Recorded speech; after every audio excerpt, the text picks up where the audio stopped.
മുൻപ് ലോട്ടറി അടിച്ചവരുടെ അനുഭവങ്ങൾ കണ്ട് തനിക്ക് വീട്ടിൽ കിടന്നുറങ്ങാൻ പറ്റില്ല എന്ന് പറഞ്ഞ് പേടിച്ചിരിക്കുകയാണ് അവർ.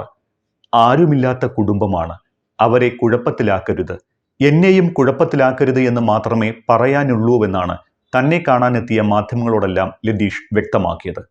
കാര്യമെന്തായാലും ഭാഗ്യവതി വീട് പൂട്ടി തൽക്കാലത്തേക്ക് താമസം മാറിപ്പോയിട്ടുണ്ട്. നെട്ടൂരിൽ താമസമാക്കിയ ജോലി ചെയ്യുന്ന സ്ത്രീക്കാണ് 25 കോടിയുടെ ബമ്പർ അടിച്ചിരിക്കുന്നത് എന്നാണ് വിവരം. കഴിഞ്ഞ ദിവസം നറുക്കെടുപ്പ് കഴിഞ്ഞ് എല്ലാവരും ആ ഭാഗ്യവാനെ അന്വേഷിച്ച് നടക്കുന്ന സമയം രാത്രിയോടെ ടിക്കറ്റിന്റെ ചിത്രം അവർ ഏജന്റ് ലതീഷിന്റെ സുഹൃത്തിന് അയച്ചു കൊടുത്തിരുന്നു.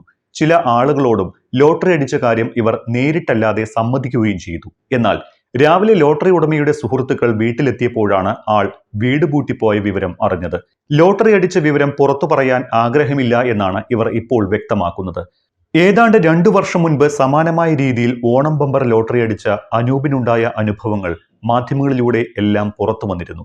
ജീവിക്കാൻ സമാധാനമില്ല എന്നും പണം ചോദിച്ച് വരുന്നവരെ കൊണ്ട് എല്ലാ ദിവസവും വീട്ടുമുറ്റം നിറഞ്ഞിരിക്കുകയാണ് എന്നുമൊക്കെ അനൂപ് അന്ന് പറഞ്ഞതാണ്.